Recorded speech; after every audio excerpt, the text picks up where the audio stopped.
After these things I saw another angel coming down from heaven, having great authority. And the earth was illuminated with his glory, and he cried mightily with a loud voice, Babylon the Great is fallen, and has become a dwelling place of demons, a prison for every foul spirit, and a cage for every unclean and hated bird. For all the nations have drunk of the wine of the wrath of her fornication. The kings of the earth have committed fornication with her, and the merchants of the earth have become rich through the abundance of her luxury.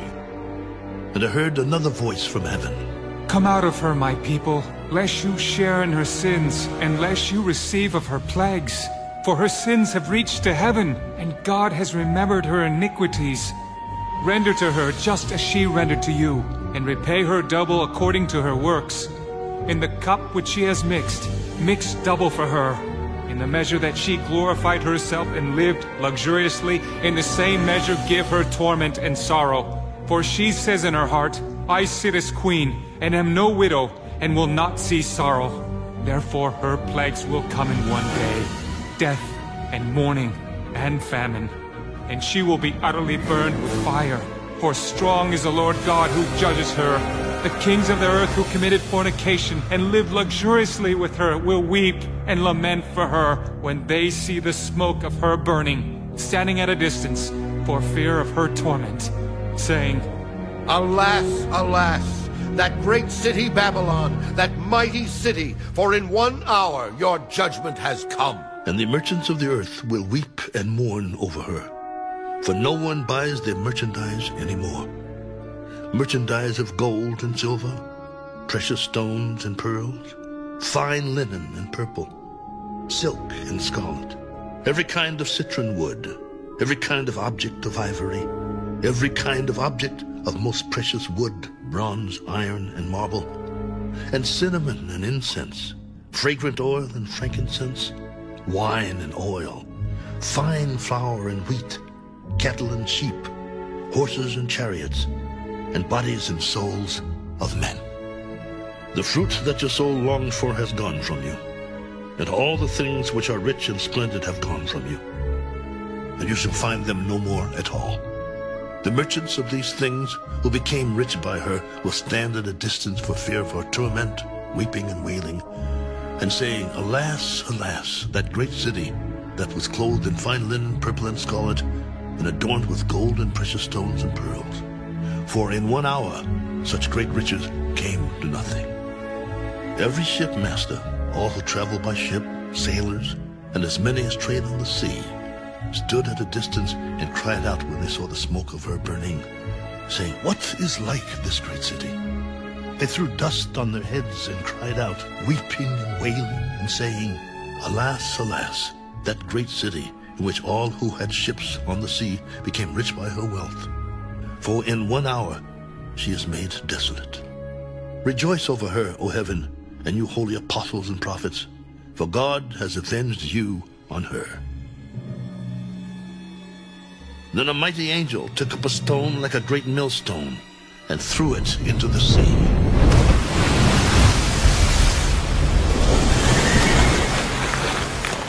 Thus with violence the great city Babylon shall be thrown down, and shall not be found any more. The sound of harpists, musicians, flautists, and trumpeters shall not be heard in you any more.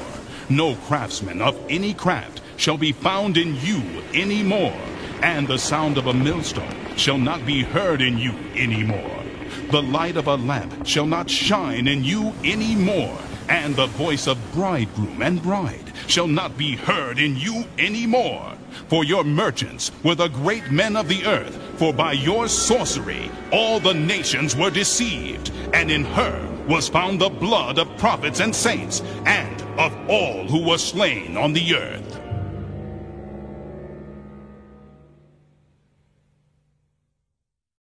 The Second Book of the Kings.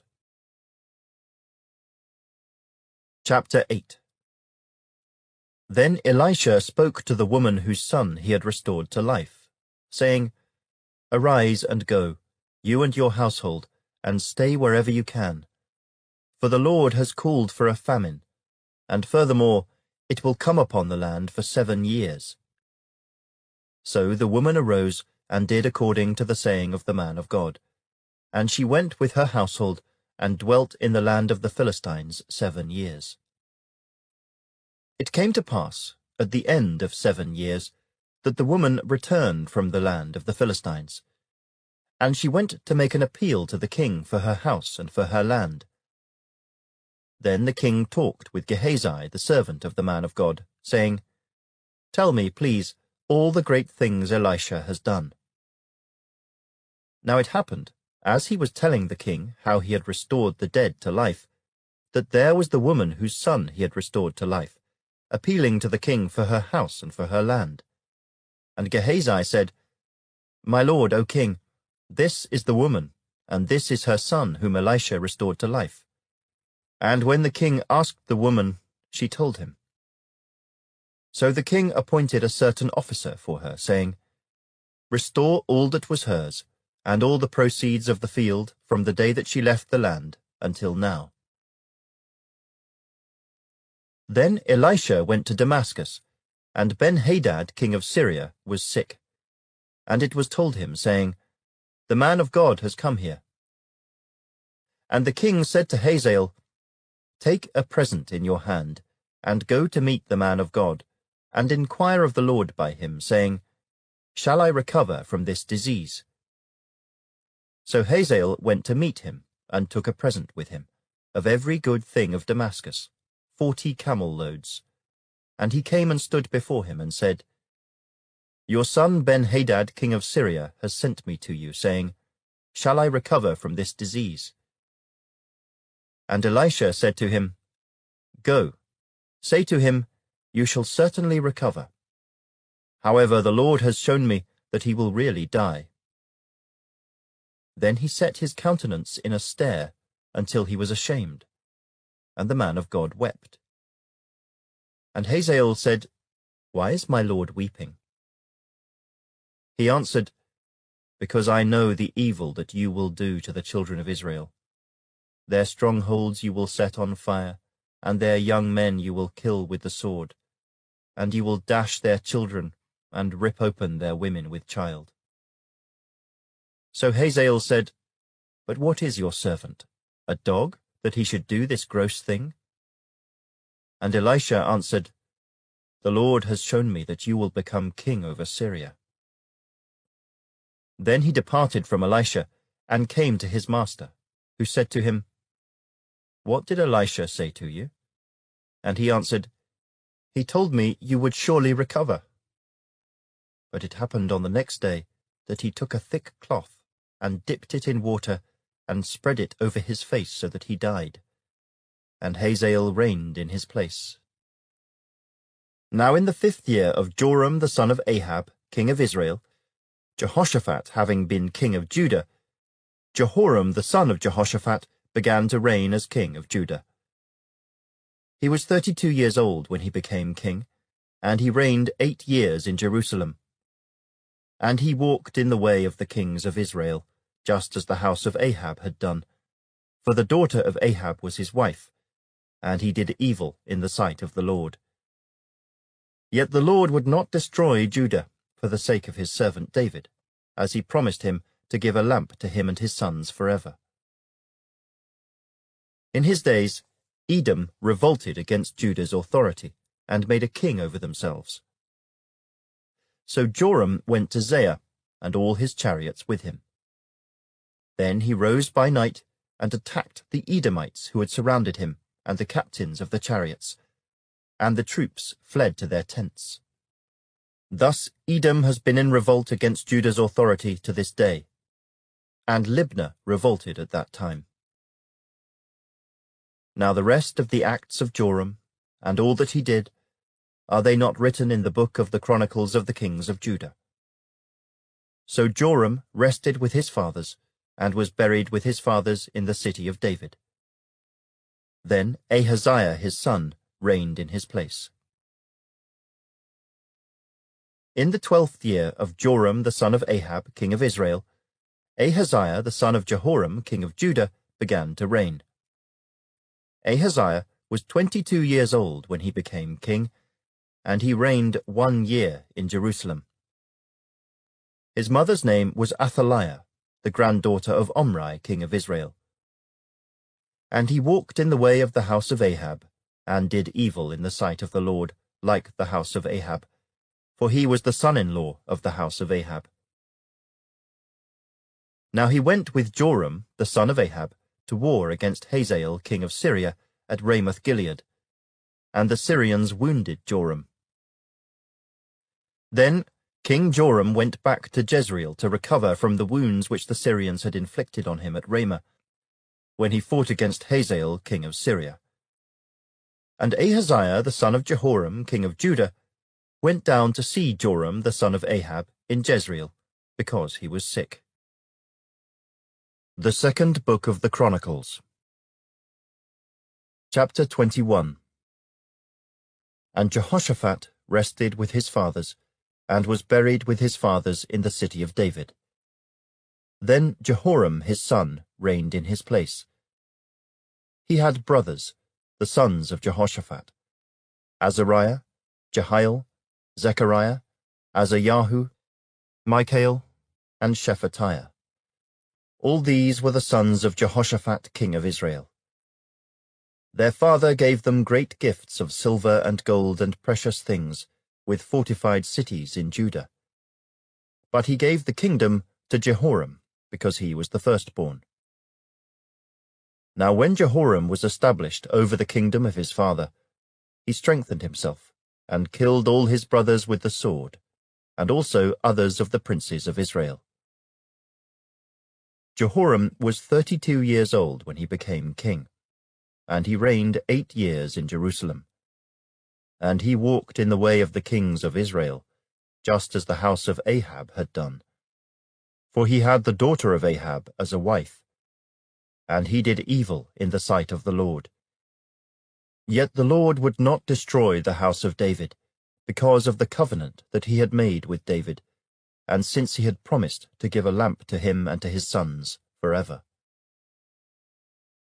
In his days Edom revolted against Judah's authority, and made a king over themselves. So Jehoram went out with his officers, and all his chariots with him. And he rose by night, and attacked the Edomites, who had surrounded him, and the captains of the chariots. Thus Edom has been in revolt against Judah's authority to this day. At that time Libnah revolted against his rule, because he had forsaken the Lord God of his fathers. Moreover, he made high places in the mountains of Judah, and caused the inhabitants of Jerusalem to commit harlotry, and led Judah astray.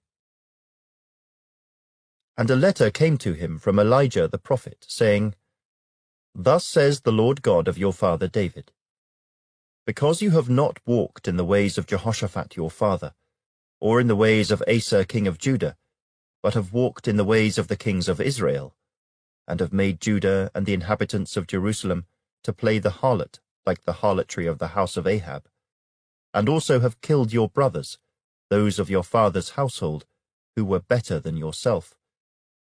Behold, the Lord will strike your people with a serious affliction, your children, your wives, and all your possessions, and you will become very sick with the disease of your intestines, until your intestines come out by reason of the sickness, day by day. Moreover, the Lord stirred up against Jehoram the spirit of the Philistines, and the Arabians who were near the Ethiopians. And they came up into Judah, and invaded it, and carried away all the possessions that were found in the king's house, and also his sons and his wives, so that there was not a son left to him, except Jehoahaz, the youngest of his sons. After all this, the Lord struck him in his intestines with an incurable disease. Then it happened, in the course of time, after the end of 2 years, that his intestines came out because of his sickness. So he died in severe pain. And his people made no burning for him, like the burning for his fathers. He was 32 years old when he became king. He reigned in Jerusalem 8 years, and to no one's sorrow departed. However, they buried him in the city of David, but not in the tombs of the kings.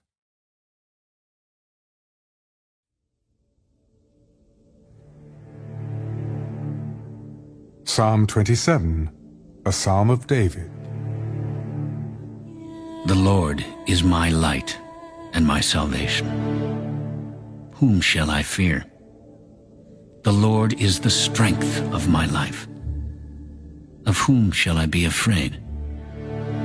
When the wicked came against me to eat up my flesh, my enemies and foes, they stumbled and fell. Though an army may encamp against me, my heart shall not fear. Though war may rise against me, in this I will be confident. One thing I have desired of the Lord, that I will seek, that I may dwell in the house of the Lord all the days of my life, to behold the beauty of the Lord, and to inquire in his temple. For in the time of trouble he shall hide me in his pavilion. In the secret place of his tabernacle he shall hide me. He shall set me high upon a rock. And now my head shall be lifted up above my enemies all around me. Therefore, I will offer sacrifices of joy in his tabernacle. I will sing, yes, I will sing praises to the Lord. Hear, O Lord, when I cry with my voice, have mercy also upon me and answer me. When you said, seek my face, my heart said to you, your face, Lord, I will seek. Do not hide your face from me. Do not turn your servant away in anger. You have been my help. Do not leave me, nor forsake me, O God of my salvation. When my father and my mother forsake me, then the Lord will take care of me. Teach me your way, O Lord, and lead me in a smooth path because of my enemies. Do not deliver me to the will of my adversaries, for false witnesses have risen against me, and such as breathe out violence. I would have lost heart unless I had believed that I would see the goodness of the Lord in the land of the living. Wait on the Lord. Be of good courage, and he shall strengthen your heart. Wait, I say, on the Lord.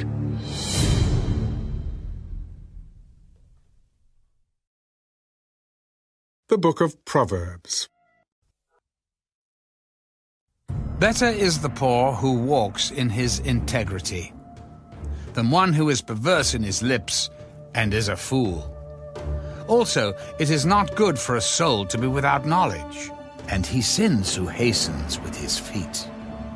The foolishness of a man twists his way, and his heart frets against the Lord. Wealth makes many friends, but the poor is separated from his friend. A false witness will not go unpunished, and he who speaks lies will not escape. Many entreat the favor of the nobility, and every man is a friend to one who gives gifts. All the brothers of the poor hate him. How much more do his friends go far from him? He may pursue them with words, yet they abandon him. He who gets wisdom loves his own soul. He who keeps understanding will find good. A false witness will not go unpunished, and he who speaks lies shall perish.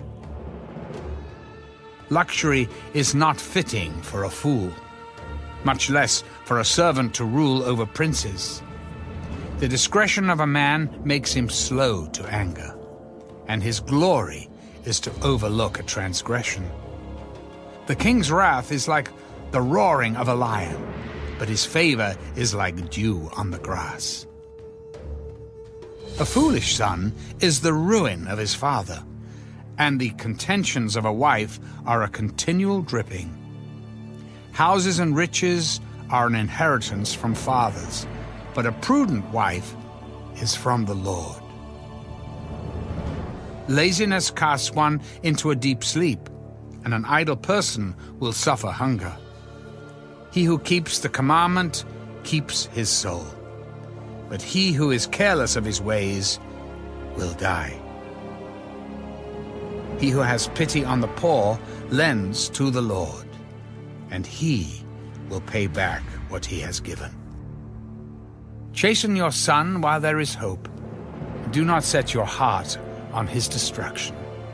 A man of great wrath will suffer punishment, for if you rescue him, you will have to do it again.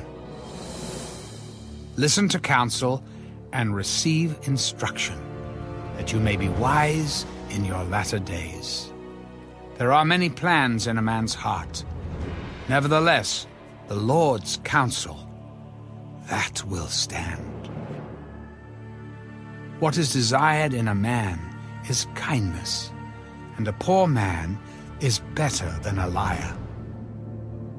The fear of the Lord leads to life, and he who has it will abide in satisfaction. He will not be visited with evil. A lazy man buries his hand in the bowl, and will not so much as bring it to his mouth again. Strike a scoffer, and the simple will become wary. Rebuke one who is understanding, and he will discern knowledge. He who mistreats his father and chases away his mother is a son who causes shame and brings reproach.